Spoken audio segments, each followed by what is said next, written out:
سورہ آل عمران کی آیت نمبر 110۔ سورہ آل عمران کا 12واں رکوع اور چوتھے پارے کا 3واں رکوع۔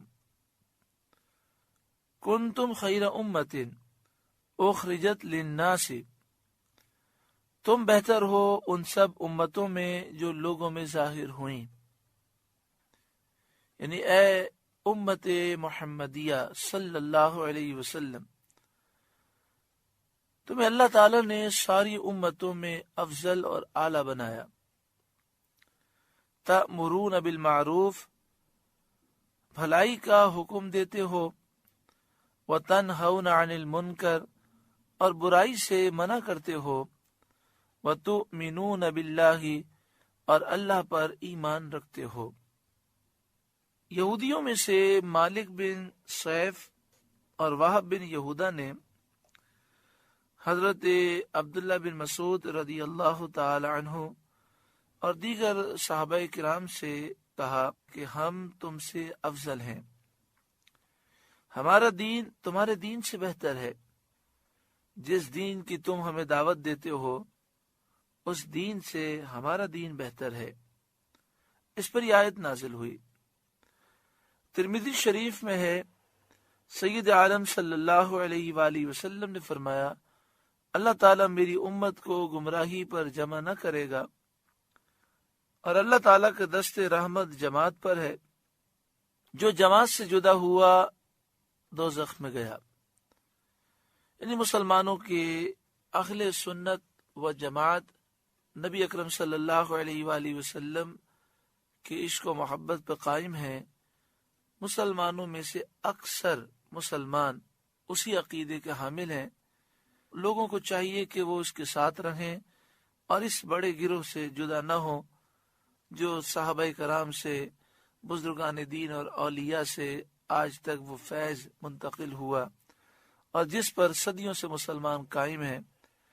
مسلمانوں کو چاہیے کہ وہ اسی پر کاربند رہیں، کہ فرمایا اللہ تعالیٰ کا دست رحمت جماعت پر ہے، یعنی مسلمانوں کا جو سب سے بڑا گروہ ہے، جن کے عقائد تعظیم مصطفیٰ ہیں، منہ مبارک شریف کی تعظیم کرنا، تبرکات سے برکتیں حاصل کرنا، خوب عقیدت محبت سے صلاۃ و سلام پڑھنا، حضور کی تعظیم و توقیر بیان کرنا۔ اللہ تعالیٰ اسی عقیدے پر سب کو ثابت قدمی نصیب فرمائے۔ اس آیت کریمہ میں بھی اس بات کا ذکر ہے کہ امت محمدیہ کا یہ اعزاز ہے کہ وہ نیکی کا حکم دیتے ہیں، برائی سے روکتے ہیں۔ اللہ تعالی ہمیں اس منصب پر ہمیشہ کاربند رہنے کی توفیق عطا فرمائے۔ ہماری زندگی کا مشن یہی ہو کہ میں لوگوں کو دین کی طرف لاؤں اور گناہوں سے دور کروں۔ وَلَوْ آمَنَ أَهْلُ الْكِتَابِ لَكَانَ خَيْرًا لَهُمْ، اور اگر اہل کتاب ایمان لاتے تو ان کا بھلا تھا۔ سید عالم صلی اللہ علیہ وسلم پر ایمان لے آتے تو دنیا بھی سنور جاتی اور آخرت بھی سنور جاتی۔ منہم المؤمنون، اہل کتاب میں سے کچھ مسلمان ہیں، مومن ہیں، جیسے حضرت عبداللہ بن سلام رضی اللہ تعالی عنہ اور ان کے اصحاب جو یہودی تھے اور پھر ایمان لے آئے۔ اسی طرح نجاشی بادشاہ اور ان کے جو اصحاب تھے وہ پہلے عیسائی تھے اور بعد میں ایمان لے آئے۔ وَأَكْثَرُهُمُ الْفَاسِقُونَ، اور زیادہ کافر ہیں، ان میں سے اکثر کافر ہیں، فاسق ہیں۔ یہودی عیسائی میں سے اکثر ایمان نہیں لاتے۔ لَن يَضُرُّوكُمْ إِلَّا أَذًى، وہ تمہارا کچھ نہ بگاڑیں گے مگر یہی ستانا۔ یعنی اے مسلمانوں، کہ یہود و نصارہ تمہیں ختم نہیں کر سکتے، تمہیں فنا نہیں کر سکتے، وہ تمہارا کچھ نہیں بگاڑ سکتے مگر یہی کہ وہ تانے دیں گے، طنز کریں گے، دھمکی دیں گے اور زبانی طور پر تمہیں ستانے کی کوشش کریں گے۔ یہودیوں میں سے جو لوگ اسلام لائے تھے، جیسے حضرت عبداللہ بن سلام رضی اللہ تعالی عنہ اور ان کے جو ساتھی تھے، تو یہودیوں کے بڑے بڑے سردار ان کے دشمن ہو گئے اور ان کو تکلیف دینے کے لیے اور ان پر حملہ کرنے کے لیے منصوبے بنانے لگے۔ اس پر یہ آیت نازل ہوئی اور اللہ تعالیٰ نے ایمان لانے والوں کو مطمئن کر دیا کہ یہ زبانی باتوں کے سوا کچھ بھی نقصان نہ پہنچا سکیں گے، غلبہ مسلمانوں کو ہی حاصل رہے گا اور یہودیوں کا انجام ذلت و رسوائی ہے۔ وَإِن يُقَاتِلُوكُمْ يُوَلُّوكُمُ الْأَدْبَارَ، اگر تم سے لڑیں تو تمہارے سامنے سے پیٹھ پھیر جائیں گے۔ یعنی اے مسلمانوں، یہ یہودی اگر تمہارے مقابلے میں آئے تو تمہارے مقابلے میں وہ کھڑے نہ رہ سکیں گے اور تمہارے مقابلے کی تاب نہ لا سکیں گے۔ یہ غیبی خبر ایسی ہی واقع ہوئی اور ہر محاذ پر، چاہے وہ غزوہ بنو ندیر ہو، چاہے وہ غزوہ بنو قریظہ ہو، چاہے وہ غزوہ بنو قینقاع ہو، ہر محاذ پر یہودیوں کو شکست فاش ہوئی، بہت بری شکست ہوئی۔ ثم لا ينصرون، پھر ان کی مدد نہ ہوگی۔ ضربت علیہم الذلۃ اینما ثقفوا الا بحبل من اللہ وحبل من الناس، ان پر ذلت مسلط کر دی گئی، اینما ثقفوا، جہاں کہیں ہوں، امن یہ نہ پائیں گے مگر اللہ کی رسی تھامنے کے ذریعے اور لوگوں کی رسی تھامنے کے ذریعے۔ ان مراد یہ ہے کہ یہودی ہمیشہ ذلیل ہی رہیں گے، عزت کبھی نہ پائیں گے، ہر جگہ وہ پریشان حال رہیں گے، امن نہ پائیں گے۔ امن پانے کے دو طریقے ہیں، یا تو یہ اللہ کی رسی تھام لیں اور ایمان لے آئیں اور مسلمان ہو جائیں، یا پھر یہ کہ یہ لوگوں کی رسی تھام لیں، جیسے آج کل یہودیوں نے عیسائیوں کی رسی تھامی ہوئی ہے، امریکہ اور برطانیہ کی رسی تھامی ہوئی ہے، جس کی وجہ سے یہ اپنے آپ کو بچانے کے طریقے ڈھونڈ رہے ہیں۔ یہ وہ واحد قوم ہے جس کا پوری دنیا میں کوئی ایسا ملک نہیں ہے جس ملک کے متعلق یہ کہیں کہ یہ جائز ہمارا ملک ہے۔ انہوں نے فلسطین کے کچھ حصے پر قبضہ کر کے ایک ناجائز اپنا ملک بنایا جس کا نام انہوں نے اسرائیل رکھا۔ اگر امریکہ اور برطانیہ کی مدد ان سے زائل ہو جائے اور امریکہ اور برطانیہ کے مفادات ان سے ختم ہو جائیں تو یہ ایک ایسا ملک ہے جو ایک دن بھی قائم نہیں رہ سکتا۔ دنیا میں مختلف قسم کے کافر ہیں، لیکن ان کے ملک بھی ہیں، ان کی حکومتیں بھی ہیں، لیکن یہ یہودی اس طرح ذلیل ہیں، انہوں نے جو ایک نام نہاد ملک بنایا ہے جس کا نام انہوں نے اسرائیل رکھا ہے، اس میں بھی ان کو امن اور چین حاصل نہیں ہے۔ وَبَاءُوا بِغَضَبٍ مِّنَ اللَّهِ، اور وہ اللہ کے غضب کے حقدار ہو گئے۔ وَضُرِبَتْ عَلَيْهِمُ الْمَسْكَنَةُ، اور ان پر محتاجی مسلط کر دی گئی۔ چنانچہ یہودی جتنا بھی مالدار ہو، اس کا دل مالدار نہیں ہوتا، اس کی ہوس، ہرس، لالچ بہت زیادہ ہوتی ہے۔ جیسے ایک شخص ہے، اس کے پاس 1,00,000 روپے ہیں، لیکن اس کو ہرس ہو 1 کروڑ روپے کی، تو 1,00,000 روپے ملنے کے باوجود بھی وہ اپنے آپ کو محتاج ہی سمجھتا ہے۔ تو یہودی دنیا کی جتنی قومیں ہیں ان میں سب سے بڑھ کر کنجوس ہے۔ یہودی قوم سب سے زیادہ ہرس اور ہوس اور لالچ رکھنے والی قوم ہے، اور سب سے زیادہ ان کا ذہن سازش کرنے والا ہے۔ پوری دنیا میں جتنی قتل و غارت گری ہے اس میں اکثر مقام پر یہودیوں کی سازشیں ہیں۔ جب تک یہودی اس دنیا میں موجود ہیں، دنیا کا امن قائم نہیں ہو سکتا، کیونکہ ویسے بھی یہودیوں کا جو کاروبار ہے وہ اسلحہ ہے، اور جب ان کا کاروبار ہی اسلحے پر ہے تو یہ چاہتے یہ ہے کہ دنیا میں امن قائم نہ ہو، لڑائی جھگڑے ہوں، جنگیں ہوں، تاکہ یہ اپنا اسلحہ بیچیں اور مال کمائیں۔ ذالک بأنہم کانوا یکفرون بآیات اللہ، یہ اس لیے کہ وہ اللہ کی آیتوں سے کفر کرتے، وَيَقْتُلُونَ الْأَنْبِيَاءَ بِغَيْرِ حق، اور نبیوں کو ناحق شہید کرتے، ذَلِكَ بِمَا عَصَوْا وَكَانُوا يَعْتَدُونَ، یہ اس لیے کہ نافرمان اور سرکش تھے، یعنی یہ لعنتیں اور یہ محتاجی اور یہ ذلت اس لیے مسلط کی گئی کہ وہ اللہ کی آیتوں سے کفر کرتے اور نبیوں کو ناحق شہید کرتے، نافرمان اور سرکش تھے۔ لیسو سواء، سب ایک جیسے نہیں ہیں۔ من اہل الکتاب امۃ قائمہ، اہل کتاب میں سے کچھ وہ ہیں کہ حق پر قائم ہیں، یعنی اہل کتاب جو توریت اور انجیل کو ماننے والے ہیں، سب ایسے نہیں ہیں کہ وہ حق کو تسلیم نہ کریں۔ ان میں کچھ ایسے لوگ ہیں جو قرآن کو تسلیم کر چکے اور نبی اکرم صلی اللہ علیہ وسلم پر ایمان لے آئے، اور وہ امت قائمہ ہے، وہ ایک ایسا گروہ ہے جو حق پر قائم ہے۔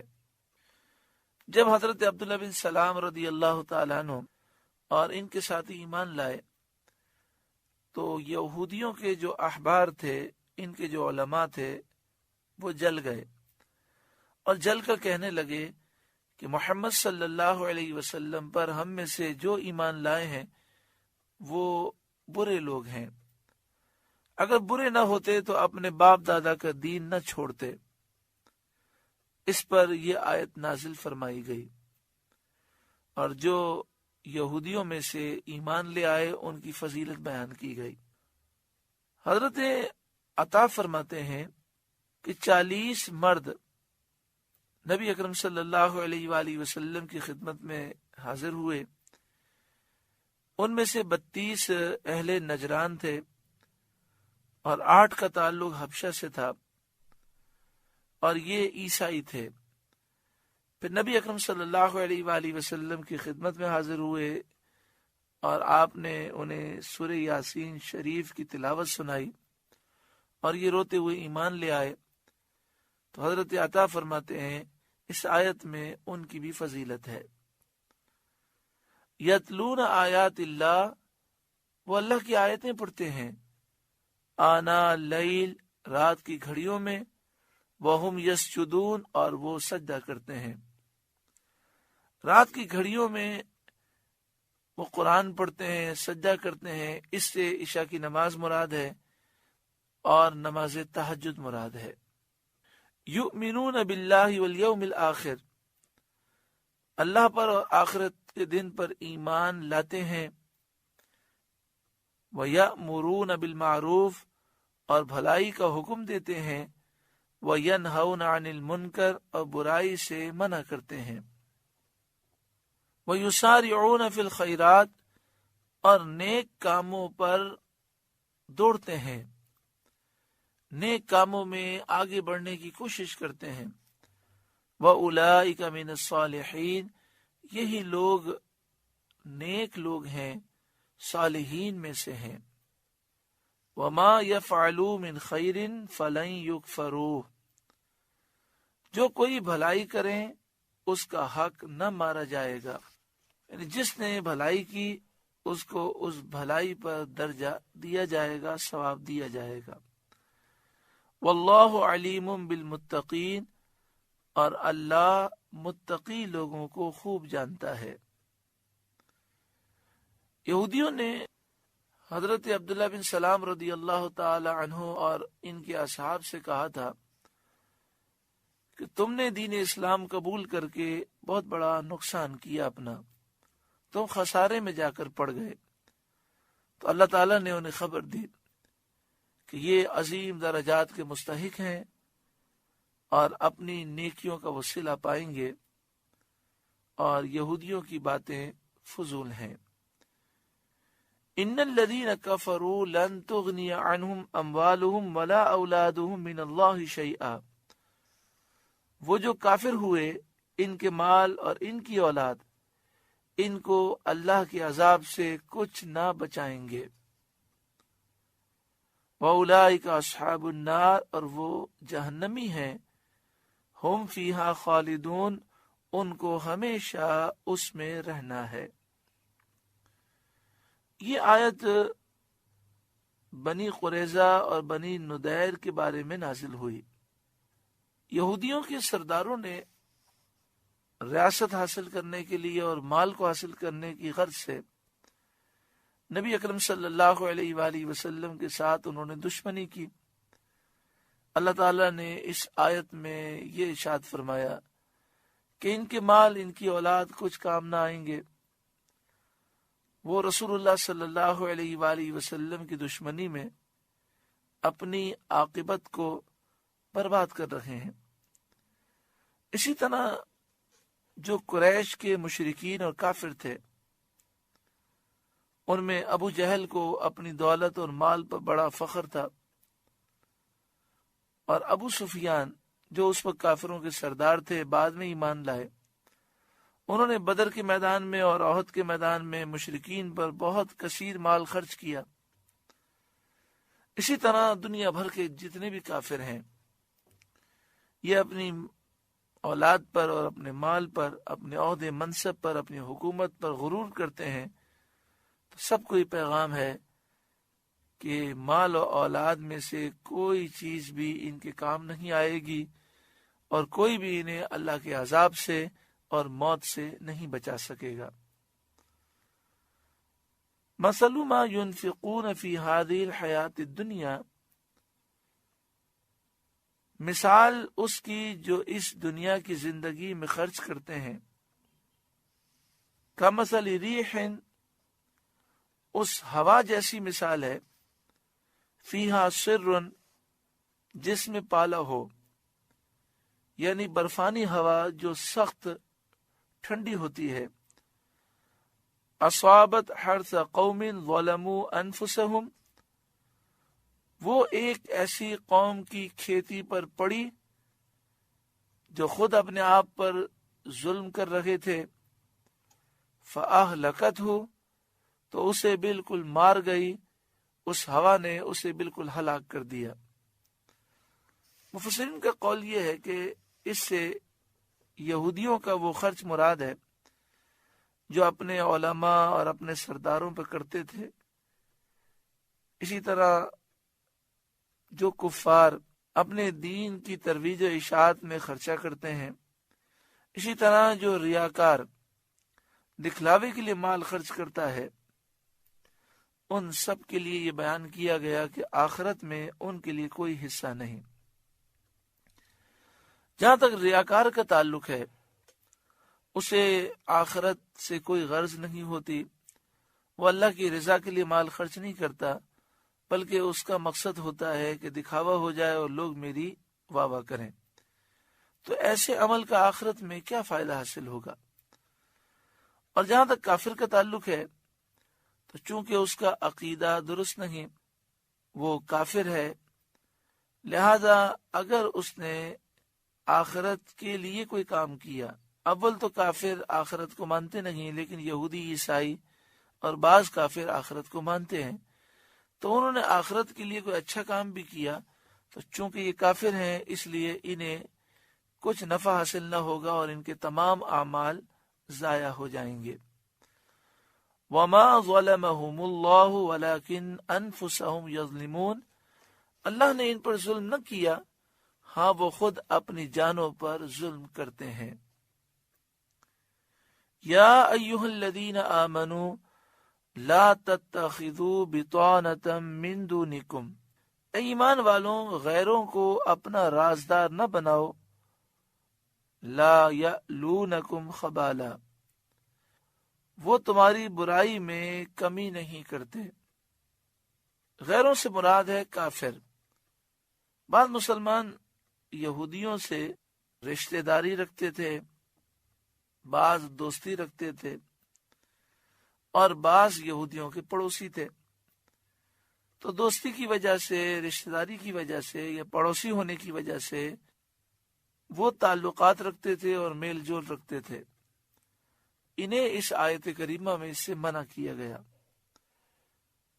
اور اس سے یہ معلوم ہوا کہ کفار سے دوستی اور محبت کرنا اور انہیں اپنا رازدار بنانا یہ ناجائز اور ممنوع ہے۔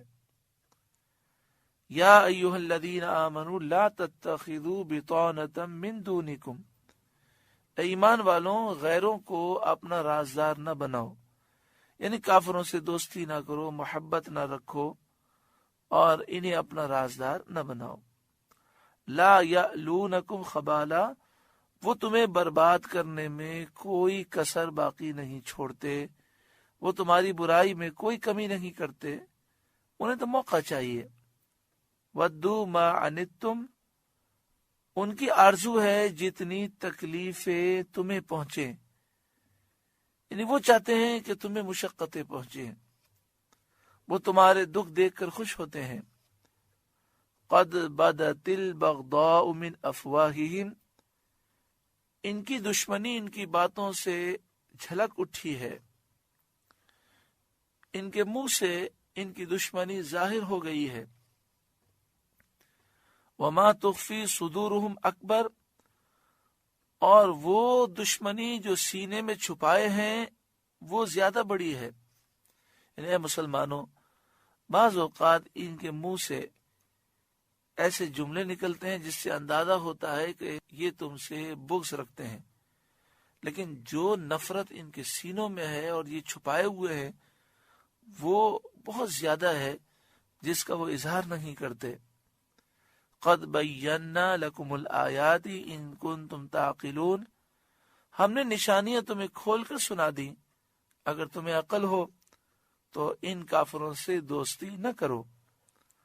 ہا انتم اولائی تحبونہم، سنتے ہو یہ جو تم ہو، تم تو انہیں چاہتے ہو، رشتہ داری، دوستی وغیرہ تعلقات کی بنا پر، پڑوسی ہونے کی وجہ سے۔ ولا یحبونکم، اور وہ تمہیں نہیں چاہتے، وہ دینی مخالفت کی وجہ سے تم سے دشمنی رکھتے ہیں۔ وَتُؤْمِنُونَ بِالْكِتَابِ كُلِّهِ، اور حال یہ ہے کہ تم سب کتابوں پر ایمان لاتے ہو اور وہ تمہاری کتاب پر ایمان نہیں رکھتے۔ کتنا پیارا انداز ہے کہ اے مسلمانوں، تم اپنی سادگی کی وجہ سے، رشتہ داری، دوستی اور پڑوسی ہونے کی وجہ سے ان سے تعلقات رکھتے ہو، دوستیاں کرتے ہو، محبت رکھتے ہو، ان کے ساتھ اٹھنا بیٹھنا رکھتے ہو، حالانکہ یہ تمہارے دل سے دشمن ہے۔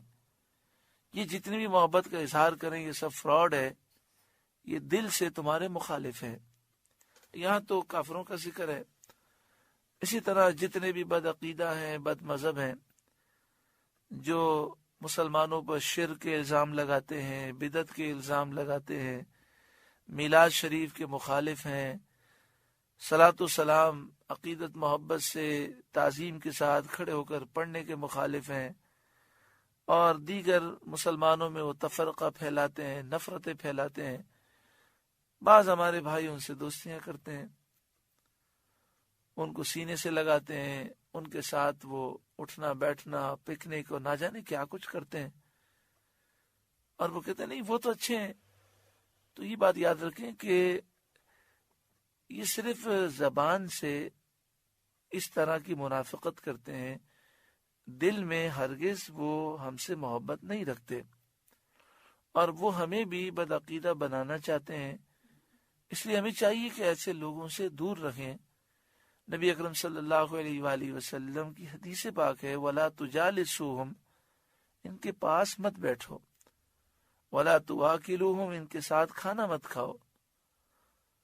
تو اس لیے نہ ان کے ساتھ کھانا ہے، نہ پینا ہے، نہ ان کے پاس بیٹھنا ہے، نہ ان کو رشتہ دینا ہے اور نہ ان سے رشتہ لینا ہے۔ کسی ایسی عورت کو اپنے گھر گھسنے نہیں دینا کہ جس کا عقیدہ صحیح نہ ہو۔